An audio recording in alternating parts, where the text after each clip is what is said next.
আল্লাহ রাব্বুল আলামিন বলেন, ওয়া'বুদুল্লাহা ওয়া লা তুশরিকু বিহি শাইআ ওয়া বিল ওয়ালিদাইনি ইহসানা ওয়া বিযিল কুরবা ওয়াল ইয়াতামা ওয়াল মাসাকিন ওয়াল জারি যিল কুরবা ওয়াল জারিল জুনুবি ওয়াস সাহিবি বিল জানবি ওয়া ইবনিস সাবিল। আল্লাহ রাব্বুল আলামিন দুনিয়ার জমিনের মানুষদেরকে লক্ষ্য করে জানায়া দেন, ওয়া'বুদুল্লাহ, তোমরা আল্লাহ তাআলার গোলামি করো। জমিনের মানুষদেরকে লক্ষ্য করে বলেন, ওয়া'বুদুল্লাহ, তোমরা আল্লাহর ইবাদত করো।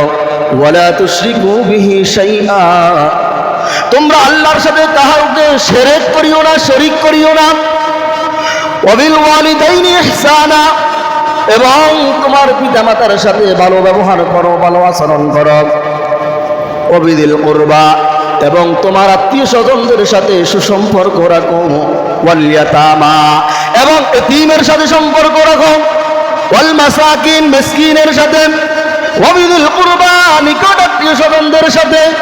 ওয়া বিযিল কুরবা ওয়াল জারিল জুনুব, দূরবর্তী আত্মীয় স্বজনদের সাথে।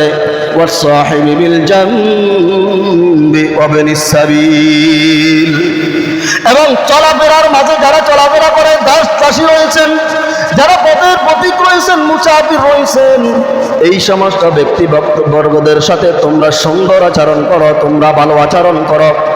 এই আয়াতের মধ্যে আল্লাহ রাব্বুল আলামিন দুনিয়ার জমিনের এমন কোন মানুষ সম্পর্কে বলেন নাই যেই মানুষের ব্যাপারে আল্লাহ তাআলা পাশে দাঁড়ানোর ব্যাপারে নির্দেশ না দিয়েছেন।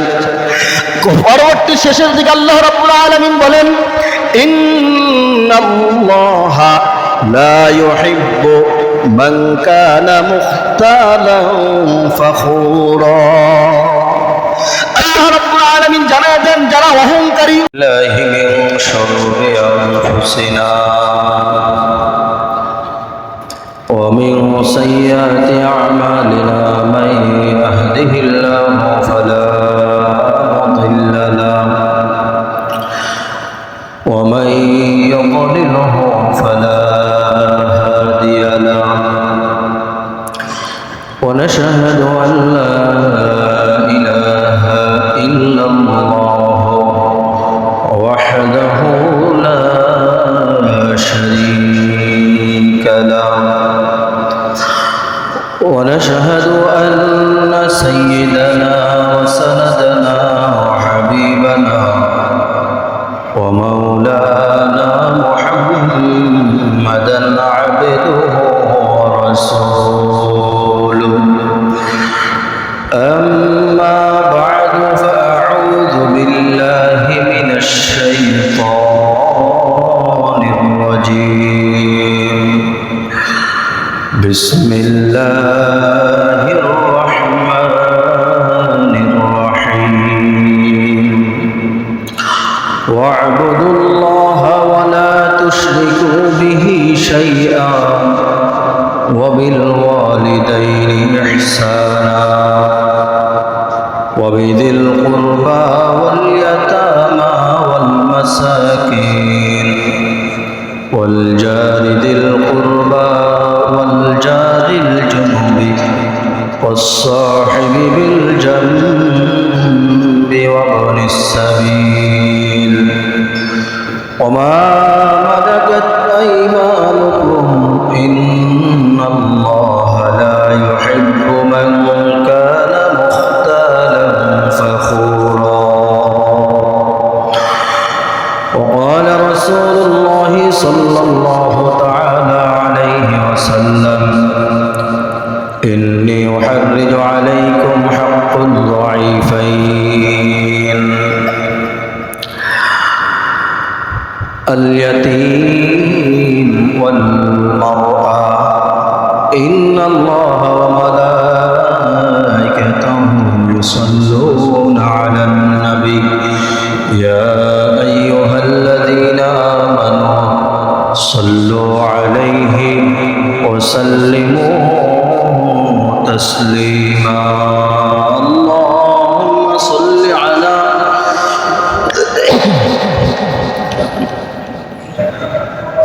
حبيبنا ومولانا صلى الله عليه وعلى آله وأصحابه وبارك وسلم بلغ العلا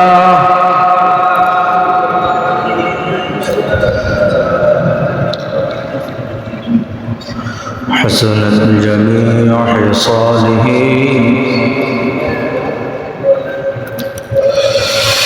لا إله إلا الله لا إله إلا الله لا إله إلا الله لا إله إلا الله لا إله إلا الله لا إله إلا الله محمد رسول الله صلى الله عليه وسلم محترم حاضرین আল্লাহ রব্বুল আলামিনের দরবারে লাখ কোটি শুকর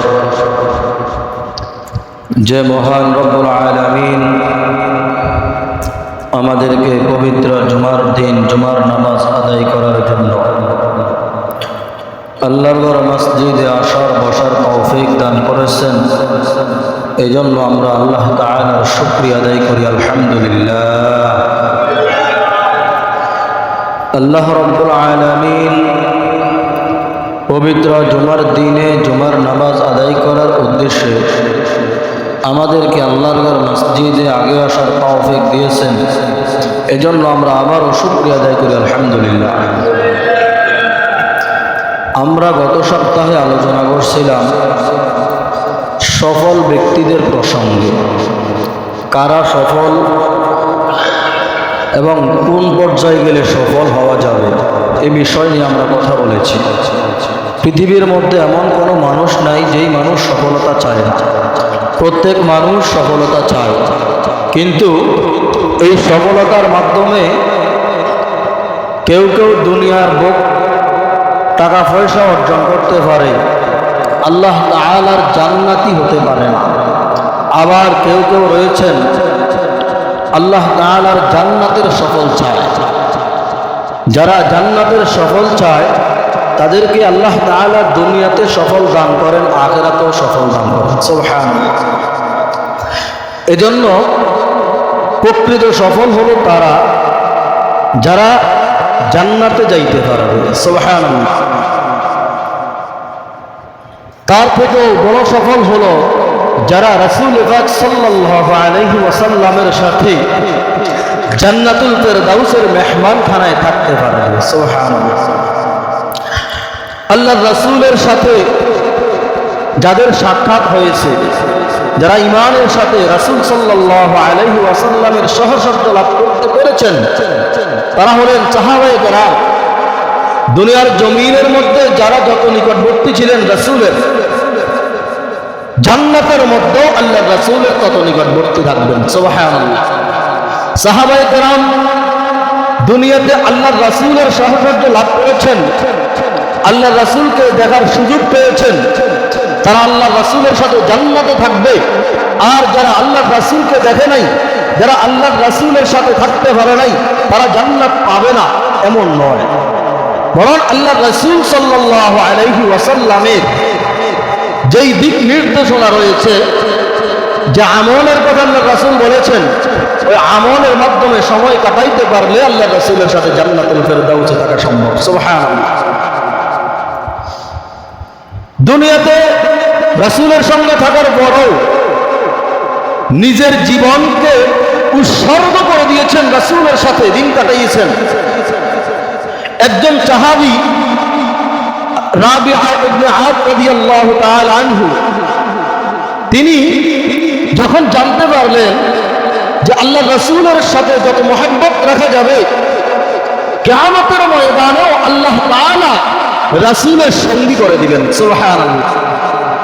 এজন্য তিনি ইলমে দ্বীন শিক্ষা করার পাশাপাশি যেই সময়টুকু পাইতেন, ওই সময়টা আল্লাহর রাসূলের খেদমতের জন্য কি করতেন? ব্যয় করতেন।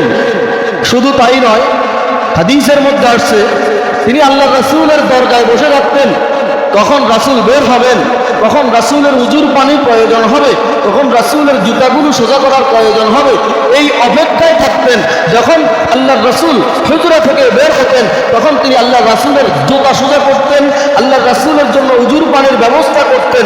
তিনি ছিলেন একজন অভাবী সাহাবী, যার টাকা পয়সা ছিল না, যার দুনিয়ার তেমন কিছু ছিল না, ছিল শুধু রাসূলের মহব্বত, ছিল শুধু রাসূলের খেদমত। এই বিষয়টা নিয়ে তিনি সব সময় রাসূলের সাথে কাটানোর জন্য কি করতেন? উৎসর্গ করতেন। একটা সময় আল্লাহর রাসূল সাল্লাল্লাহু আলাইহি ওয়াসাল্লাম দেখলেন এই সাহাবী সব সময় আমার আশেপাশে থাকে, কিন্তু সাহাবীর তেমন কোনো কিছুই নাই। সাহাবীকে জিজ্ঞাসা করলেন, আমি আজকে আল্লাহ তাআলার দরবারে তোমার জন্য দোয়া করব, আমার মনে চায় আমি আল্লাহর দরবারে তোমার সচ্ছলতার জন্য, তোমার অভাব যেন দূর হয় এজন্য দোয়া করি। এখন তুমি কি বলো, আমি তোমার জন্য কি দোয়া করব? ওই সাহাবীর কাছে আল্লাহর রাসূল মত চেয়েছেন। রাবিআ ইবনে কাব আল-আসলামী রাদিয়াল্লাহু তাআলা আনহু বললেন, ইয়া রাসূলুল্লাহ, ইয়া হাবিবাল্লাহ, আপনি যদি আমার জন্য আল্লাহ তাআলার দরবারে দোয়া করেন তাহলে আপনি এই দোয়াই করেন, আল্লাহ তাআলা দুনিয়াতে আপনার খেদমত করার সুযোগ করেছেন, আপনার সঙ্গে হওয়ার সুযোগ করেছেন, কিয়ামতের ময়দানে জান্নাতুল ফেরদাউসের মধ্যে আমি যেন আপনার সাথে থাকতে পারি। আল্লাহর দরবারে এই দোয়া করেন। সুবহানাল্লাহ। আল্লাহ রাসূল তখন বললেন, হ্যাঁ এটা তো ঠিক আছে, এটা বুঝলাম, তুমি আমার সঙ্গে থাকতেছো এই জন্য কিয়ামতের ময়দানে আল্লাহর জান্নাতে যাতে করে আমার সাথে থাকতে পারো, এটা তো আমি বুঝতে পারলাম, তারপর কি দোয়া করব? ওই সাহাবী আমারই একই কথা বললেন, আপনি আল্লাহর দরবারে এই দোয়া করেন, আল্লাহ তাআলা যেন জান্নাতে আপনার সঙ্গী হিসাবে কবুল করেন। সুবহানাল্লাহ। তৃতীয়বার আল্লাহর রাসূল আবার জিজ্ঞাসা করলেন, ওই সাহাবী আবার সেই একই কথা বললেন, আল্লাহ তাআলা যেন জান্নাতুল ফেরদাউসের মধ্যে আপনার সঙ্গী হিসেবে কবুল করেন। সুবহানাল্লাহ। এবার দেখেন সাহাবায়ে কেরাম আল্লাহর রাসূলের খেদমত করার সুযোগ পাওয়ার পরেও জান্নাতুল ফেরদাউসের মধ্যে আল্লাহর রাসূলের সঙ্গে থাকার জন্য নিজের জীবনকে উৎসর্গ করে দিয়েছিলেন। আমরাও আল্লাহর রাসূল সাল্লাল্লাহু আলাইহি ওয়াসাল্লামের সাথে জান্নাতুল ফেরদাউসের মেহমানখানায় থাকতে চাই কি চাই না? আমাদের আল্লাহর রাসূলের সাথে জান্নাতুল ফেরদাউসে থাকার নিয়ত আছে না নাই? যদি থাকে তাহলে আমাদের কিছু কাজ নাই? অবশ্যই আছে। তার মধ্যে বিশেষ যেই কাজের কথা, বিশেষ যেই আমলের কথা আল্লাহ রাসূল বলেছেন, সে আমল ছিল ইয়াতীমের লালন পালনের দায়িত্বভার গ্রহণ। আমলটা কি? ইয়াতীমের দায়িত্বভার গ্রহণ করার দায়িত্বভার গ্রহণ করার আমল। আল্লাহ রাব্বুল আলামিন পৃথিবীর জমিনের মধ্যে অসংখ্য নবী রাসূল প্রেরণ করেছেন। আল্লাহ রাসূল থেকে বর্তমান সময় পর্যন্ত সাহাবায়ে কেরাম, তারপর তাবেঈন, তাবেঈন, এইভাবে আস্তে আস্তে বর্তমান সময় পর্যন্ত যাদের মাধ্যমে আল্লাহ তাআলা দ্বীনের অধিক খেদমত করেছেন, খেদমতের তৌফিক দান করেছেন, তাদের অধিকাংশই ছিলেন ইয়াতীম। তাদের অধিকাংশই ছোট থেকে ইয়াতীম অবস্থায় বড় হয়েছিলেন। আল্লাহ রাসূলের দুইজন সাহাবীর নাম কিয়ামত পর্যন্ত স্মরণাক্ষরে লেখা থাকবে। তাদের মধ্যে একজনের নাম হলো আবু হুরায়রা রাদিয়াল্লাহু তাআলা আনহু, আরেকজনের নাম হলো আনাস ইবনে মালিক রাদিয়াল্লাহু তাআলা আনহু। এই দুইজন রাসূলের সাথে থেকে অসংখ্য হাদিসকে সংরক্ষণ করে মানুষের খেদমতে তারা সুযোগ করেছেন। সুবহানাল্লাহ। এই দুইজন সাহাবী ছিলেন ইয়াতীম। আবু হুরায়রা রাদিয়াল্লাহু তাআলা আনহু হাদিসের মধ্যে বলেন, নাশাতু ইয়াতীম ওয়া হাজারতু মিসকিনা ওয়া কুনতু ফিল জাহিলিয়াতি নাজওয়াজ। আবু হুরায়রা রাদিয়াল্লাহু তাআলা আনহু বলেন, আমি এতিম অবস্থায় বড় হয়েছিলাম। আমি এতিম অবস্থায় কি হয়েছি? বড় হয়েছি। ওয়া হাজারতু মিসকিনা, হিজরত করেছি, জিহাদ করেছিলাম মিসকিন অবস্থায়, অভাবন্তর অবস্থায়, গরিব অবস্থায়। অকুনতু লিয়াবনাইহি গাজওয়ান, এবং গাজওয়ানের এক নারী কর্মচারী ছিলাম আমি।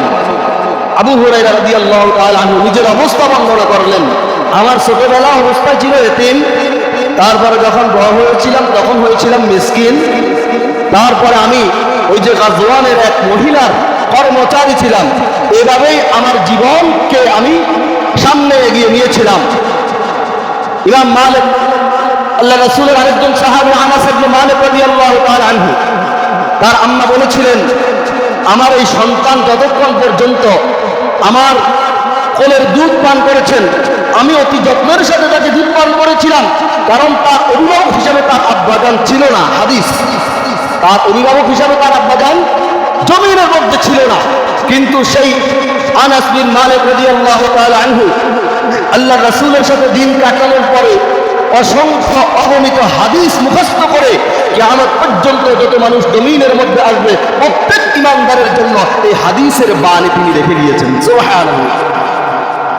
শুধু তাই নয়, বড় বড় ইমামদের মধ্যে চারজন ইমাম, ইমাম আবু হানিফা রাহমাতুল্লাহ আলাইহি, মালিক, ইমাম মোট চারজন ইমাম, তাদের মধ্যে দুইজন ইমাম ছিলেন ইয়াতীম। তাদের বড় হওয়া জীবনের শুরু থেকে তারা ইয়াতীম অবস্থায় লালিত পালিত হয়েছিলেন, বড় হয়েছিলেন। একজন ছিলেন ইমাম মালিক রাহমাতুল্লাহ আলাইহি, আরেকজন ছিলেন ইমাম ইবনে হাম্বল রাহমাতুল্লাহ আলাইহি।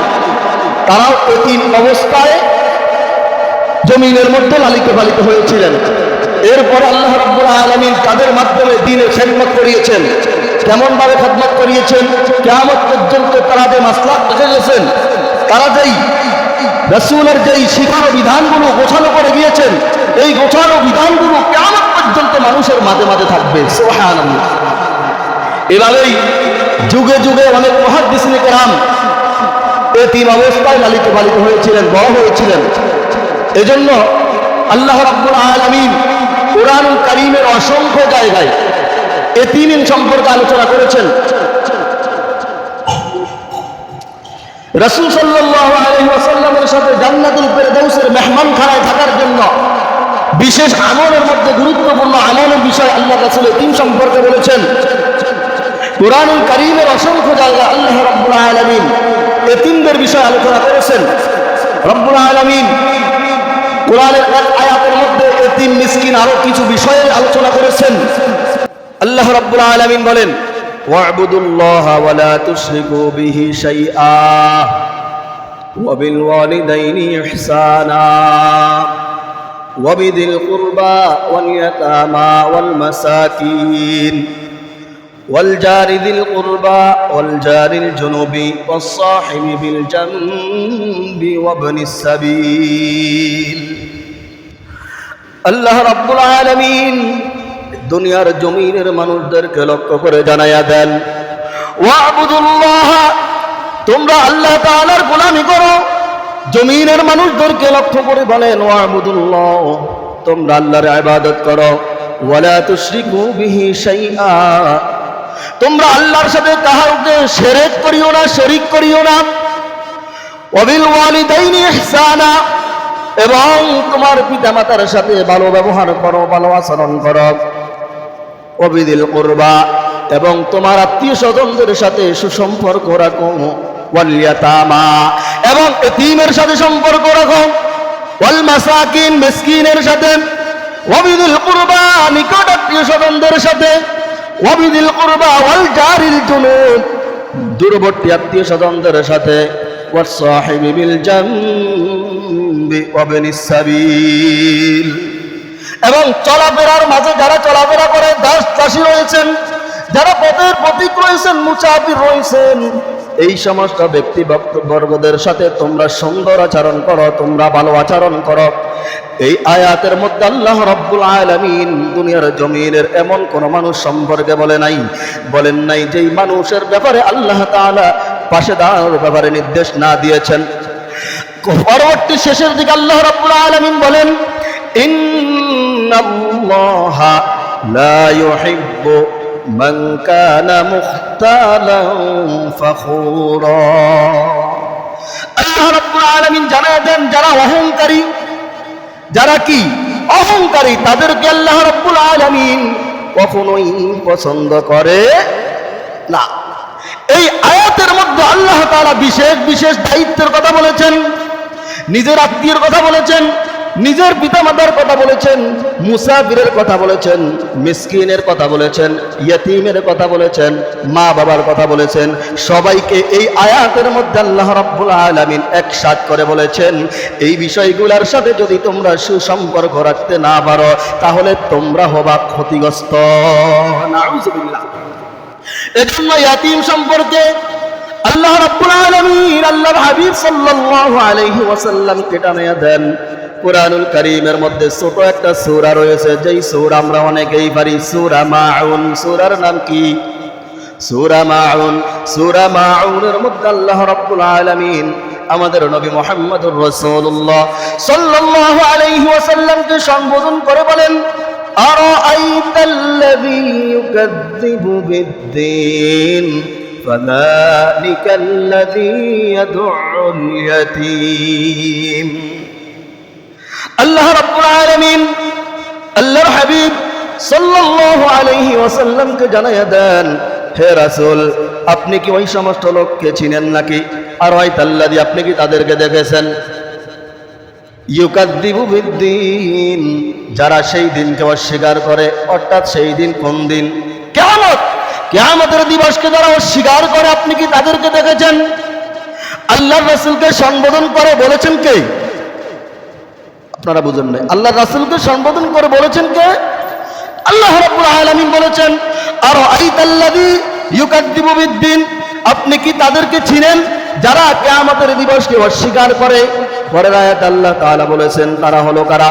ফাযালিকাল্লাযী, তারা ওই সমস্ত লোক, ইয়াদউল ইয়াতীম, যারা এতিমকে ঘাড় ধাক্কা দিয়ে বের করে দেয়। জোরে বলেন নাউযুবিল্লাহ। যারা এতিমের মূল্যায়ন করে না, তারাই হলো কিয়ামতের ময়দানে অস্বীকার লোক। পরবর্তীতে বলেছেন, ওয়ালা ইয়াহুদ্দু আলা তাআমিল মিসকিন, তাদের মধ্যে আরেক ব্যক্তি হলো যারা মিসকিনকে আহার দিতে চায় না, গরিব মানুষের পাশে দাঁড়াইতে চায় না। তারপরে বলেছেন, ফাযালিক ফাওয়াইলুল লিল মুসাল্লিন, যারা দুর্ভোগ নামাজের, আল্লাযীনা হুম আন সালাতিহিম সাহুন, নিজের নামাজের ব্যাপারে বেখবর। আল্লাযীনা হুম ইউরাউন, যারা লোক দেখানোর জন্য এমনটা করে। যেমন কি করে? মজলিসের মধ্যে হাজির হয়েছে, যে কোনো দাওয়াতে অংশগ্রহণ করেছে, ঠিকমতো নামাজ পড়ে না, নামাজের মাসলা মাসাইল কিছুই জানে না, কিভাবে নিয়ত করবে জানে না, কিভাবে রুকু করবে জানে না, কিভাবে সিজদা করবে জানে না। এখন এই মজলিসের মধ্যে সে যদি নামাজ না পড়ে তার অসম্মানী হবে। এজন্য সামাজিকতার কারণে সম্মান রক্ষা করার জন্য তিনি নামাজ পড়ে, কিন্তু নামাজের কোনো বিষয় সে জানে না। এজন্য আল্লাহ বলেছেন, ফাওয়াইলুল লিল মুসাল্লিন, এটা হলো তার দুর্ভোগ নামাজ। নামাজের আল্লাযীনা হুম আন সালাতিহিম সাহুন, নিজেই খবর রাখে না, নামাজ কিভাবে পড়বে। এরাই হলো কিয়ামতের ময়দানকে অস্বীকারী লোক। নাউযুবিল্লাহ বলেন। এই সূরার মধ্যে আল্লাহ তাআলা স্পষ্ট করে দিয়েছেন কিয়ামতের দিবসকে তারা অস্বীকার করে। এক নাম্বার বলেছেন এতিম সম্পর্কে, দুই নাম্বার বলেছেন মিসকিনের ব্যাপারে, তিন নাম্বার বলেছেন যারা নিজের আমলের ব্যাপারে নিজেই সচেতন নাই, নিজের নামাজের ব্যাপারে নিজেই সচেতন নাই। শেষের আয়াত আল্লাহ তাআলা বলেছেন কি? ওয়ায়ামনাউনাল মাউন, যারা দুর্ভোগ ছোটখাটো বিষয়ে মানুষের পাশে দাঁড়াইতে পারে না, মানুষকে সহযোগিতা করার থেকে নিজে বিরত থাকে, মানুষের পাশে দাঁড়ানোর ব্যাপারে নিজে কি থাকে? বিরত থাকে। এজন্য আল্লাহ রাব্বুল আলামিন কুরআনুল কারীমের মধ্যে ইয়াতীমের ব্যাপারে সম্বোধন করে বলেছেন, ইন্নাল্লাযীনা ইয়াকুলুনা আমওয়ালাল ইয়াতামা যুলমা ইন্নামা ইয়াকুলুনা ফি বুতুনিহিম নারা। দুনিয়ার জমিনের মধ্যে দেখবেন অনেক সময় ভাই মারা যায়, ভাই মারা গেলে ভাইয়ের সন্তানের অভিভাবকের দায়িত্ব থাকে চাচা জেঠা। আল্লাহ তাআলা এখানে তাদেরকে লক্ষ্য করে বলেছেন যে নিজে নিজের দায়িত্বটা গ্রহণ করবে, তাদের অভিভাবকের দায়িত্ব গ্রহণ করবে, কিন্তু এমনটা না করে ভাইয়ের কি কি গোপন সম্পদ রয়েছে ওগুলো আত্মসাৎ করার জন্য হিম্মত করে, চেষ্টা করে। এমন বর্তমান লোক দুনিয়ার মধ্যে আছে না নাই? এজন্য আল্লাহ তাআলা বলেছেন, ইন্নাল্লাযীনা ইয়াকুলুনা আমওয়ালাল ইয়াতামা যুলমা। আল্লাহ রাব্বুল আলামিন বলেছেন, নিশ্চয় যারা এতিমের মালকে আত্মসাৎ করার জন্য কৌশল করে। কি করে? কৌশল করে। দেখা যায় বাইরে গোপনে গোপনে অনেক সম্পদ জমিনের মধ্যে রেখে গিয়েছে, বাইরে এই সম্পদগুলো আত্মসাৎ করে আর তার বাতিজাদের পাশে সামান্যটুকু খেদমত করে আর বলে তোমাদের অভিভাবকের দায়িত্ব তো আমি নিজেই পালন করেছি। আল্লাহ তাআলা বলেন এই গোপন গোপন মাল আত্মসাৎ করার কারণে তুমি নিজের পেটের মধ্যে জাহান্নামের আগুন ঢুকাও। নাউযুবিল্লাহ বলেন। আমওয়ালাল ইয়াতামা যুলমা ইন্নামা ইয়াকুলুনা ফি বুতুনিহিম নারা ওয়া সায়াসলাউনা সাঈরা। আল্লাহ রাব্বুল আলামিন বলেন অতি শীঘ্রই এমন ব্যক্তি জাহান্নামের অগ্নিকুণ্ডে জ্বলবে। নাউযুবিল্লাহ বলেন। এজন্য আল্লাহর রাসূল সময় শেষ পর্যায়ে আল্লাহর রাসূল সাল্লাল্লাহু আলাইহি ওয়াসাল্লাম দুই ধরনের লোকের কথা বলেছেন। কয় ধরনের? কয় ধরনের লোকের কথা বলেছেন? আল্লাহ রাসূল সাল্লাল্লাহু আলাইহি ওয়াসাল্লাম বলেন ইন্নী উহাররিজু আলাইকুম বিদ-দাঈফা হাক্কুদ-দাঈফা। আল্লাহ রাসূল সাল্লাল্লাহু আলাইহি ওয়াসাল্লাম সাহাবায়ে কেরামদেরকে লক্ষ্য করে বলেন, ও সাহাবায়ে কেরাম, আমি তোমাদের মাঝে দুই ব্যক্তি দুর্বল দুই ধরনের মানুষকে রেখে যাইতেছি। কয় ধরনের? দুই ধরনের। এদের দায়িত্বভার গ্রহণ করার দায়িত্ব আমি তোমাদের হাতে তুলে দিলাম। এক নাম্বার হলো আল ইয়াতীম, এক নাম্বার হলো এতিমের দায়িত্বভার গ্রহণ করার দায়িত্ব দিলাম। দুই নাম্বার ওয়াল মারআ, নারীর অধিকার, অর্থাৎ বিধবা নারী। কি নারী? বর্তমান সময়ে আমাদের দেশের মধ্যে কেউ যদি বিধবা নারীকে বিবাহ করার প্রস্তাব দেয় তাহলে মানুষ তাকে বিভিন্ন ধরনের টিস্কারি করে। আল্লাহ রাসূল সাল্লাল্লাহু আলাইহি ওয়াসাল্লামের একজন সাহাবী, তার নাম ছিলেন ইবনে বশীর রাদিয়াল্লাহু তাআলা আনহু। তার আব্বা জিহাদের ময়দানে শাহাদাত বরণ করেছেন। এই দুঃখে তিনি ছোট বালক ছিলেন, মাত্র 5 থেকে 6 বছরের বালক ছিলেন। রাস্তায় দাঁড়িয়ে দাঁড়িয়ে বাবার জন্য কান্না করতেছে। ওই পথ দিয়ে আল্লাহর রাসূল সাল্লাল্লাহু আলাইহি ওয়াসাল্লাম হেঁটে যাইতেছিলেন। এক পর্যায়ে আল্লাহর রাসূলের সামনে পড়ে গেছেন ওই ছোট বালক ইবনে বশীর, যিনি পরবর্তী আল্লাহর রাসূলের সাহাবী হয়েছিলেন। বড় হয়ে রাসূলের সাহচর্য লাভ করার কারণে, ইমানের সাথে সাহচর্য লাভ করার কারণে আল্লাহর রাসূলের কি হয়েছেন? সাহাবী হয়েছেন। তিনি দেখছেন ওই ছোট বাচ্চাটা কান্না করতেছে। আল্লাহর রাসূল তাকে জিজ্ঞাসা করলেন, তুমি কেন কান্না করো? তখন তিনি ইবনে বশীর রাদিয়াল্লাহু তাআলা আনহু নিজের দুঃখের কথা প্রকাশ করলেন, এই ছোট অবস্থায় আমার আব্বাজান মারা গেছে, এখন আমাকে কে দেখবে, আমার খোঁজ খবর কে নিবে? তখন আল্লাহর রাসূল সাল্লাল্লাহু আলাইহি ওয়াসাল্লাম তাকে বলেছিলেন, আমি যদি আজকে থেকে তোমার বাবার দায়িত্বভার গ্রহণ করি আর আমার স্ত্রী আয়েশা রাদিয়াল্লাহু তাআলা আনহা যদি তোমার আম্মার দায়িত্বভার গ্রহণ করে তাহলেও কি তুমি সন্তুষ্ট হবে না? তখন ইবনে বশীর এই ছোট অবস্থায় তিনি কি বলেছেন? আমার আব্বা এবং আম্মা আপনার জন্য স্বর্গ হোক। সুবহানাল্লাহ বলেন। আপনার দ্বীনের জন্য স্বর্গ হোক, আমার মনের মধ্যে আর কোনো কষ্ট নাই। সুবহানাল্লাহ বলেন। আল্লাহর রাসূল সাল্লাল্লাহু আলাইহি ওয়াসাল্লাম এজন্য বলেছেন ওয়াল মারআ, বিধবা নারীর ব্যাপারে তোমরা দায়িত্বভার গ্রহণ করো। আল্লাহর রাসূল সাল্লাল্লাহু আলাইহি ওয়াসাল্লামের একজন স্ত্রীর নাম হলো উম্মে সালামা রাদিয়াল্লাহু তাআলা আনহা। নাম কি? উম্মে সালামা রাদিয়াল্লাহু তাআলা আনহা ছিলেন আল্লাহ রাসূলের স্ত্রী, কিন্তু তিনার আগের সংসার হয়েছিল এবং ওই ঘরে অনেক সন্তান হয়েছে। ওই ঘরে কি হয়েছে? সন্তান ছিল। এখন আল্লাহ রাসূল এই বিধবা নারীকে বিবাহ করেছেন কেন? তার সন্তানের দায়িত্বভার গ্রহণ করার জন্য। কারণ তিনি নিজের সন্তানদেরকে ঠিক মতো খাবার দাবার দিতে পারে না। আল্লাহর রাসূল সাল্লাল্লাহু আলাইহি ওয়াসাল্লাম বলেন, ফাইন্নামা ইয়ালুকা ইয়ালি, তোমার আগের স্বামীর যেই সন্তানগুলো এতিম অবস্থায় রেখে গেছেন, আজকে থেকে ইয়ালুকা ইয়ালি, আজকে থেকে এই সন্তানের দায়িত্ব আমার। সুবহানাল্লাহ। আল্লাহর রাসূল বিধবা নারীকে বিবাহ করেছেন আশ্রয় দেওয়ার জন্য, তার সন্তানদের মুখে খাবার দেওয়ার জন্য। আর বর্তমান সময়ে আমাদের দেশের মধ্যে যদি কোনো বিধবা নারীকে কেউ আশ্রয় দেওয়ার চেষ্টা করে, আপনার আমার স্ত্রী বলবে, আপনি যদি আমাকে 1 সপ্তাহ খাবার না দেন আমার কোনো কষ্ট থাকবে না, কিন্তু আপনি যদি এমনটা করেন তাহলে আমি সহ্য করতে পারবো না। এজন্য আমাদের দেশে এই প্রচলন নাই। দেখা যায় আপনি কোনো বিধবা নারীকে যদি কিছু সহযোগিতা করেন, আপনার স্ত্রীর মনে মনে কুমন্ত্রণা চলে আসবে যে সে মনে হয় তার সাথে সম্পর্ক করানোর জন্য চেষ্টা করতেছে। নাউযুবিল্লাহ। আল্লাহ রাসূল সাল্লাল্লাহু আলাইহি ওয়াসাল্লাম বলেন, এই দুই ব্যক্তি, দুই ধরনের দুর্বল মানুষের দায়িত্ব দায়িত্ববার যারা গ্রহণ করবে জান্নাতুল ফেরদাউসের মেহমানখানায় তারা আমার সঙ্গে থাকবে। সুবহানাল্লাহ বলেন। এজন্য দেখবেন অনেক সময় বিধবা নারীর মূল্যায়ন থাকে না, না থাকে মা বাবার কাছে মূল্য। বাইরা যদি বিয়ে করে ফেলে, বাবিরা তো ননদকে এমন ননদকে দেখতেও পারে না ঠিক মতো। এজন্য আল্লাহ রাসূল তাদের মূল্যায়ন করার কথা বলেছেন। আল্লাহ রাব্বুল আলামিন এই দুই ধরনের নারীদের পাশে, দুই ধরনের ব্যক্তির পাশে যেন আমরা দাঁড়াইতে পারি। এক ধরনের বলেছেন কে? ইয়াতিম, যে আমার সঙ্গে যদি তোমরা জান্নাতুল ফেরদাউসের মেহমানখানায় থাকতে চাও তাহলে এতিমের মাথায় হাত বুলিয়ে দাও। এতিমের মাথায় যখন তুমি হাত বুলিয়ে দিবা, আল্লাহর কুদরতি হাত তোমার দিকে পড়বে। সুবহানাল্লাহ বলেন। আর বিধবা নারীর দিকে তুমি নজর দাও। বিধবা নারী, যেই নারী নিজের সময় রয়েছে কিন্তু এর পূর্বেই তার স্বামী ইন্তেকাল করেছেন, তুমি তার দায়িত্বভার গ্রহণ করার জন্য তার পাশে দাঁড়ানোর চেষ্টা করো। আল্লাহ রাসূল বলেছেন কিয়ামতের ময়দানে জান্নাতুল ফেরদাউসের মেহমানখানায় আমার সঙ্গী হয়ে থাকবা। সুবহানাল্লাহ। আর সামনে আমরা কথা বাড়াবো না, সময় শেষ হয়ে গেছে।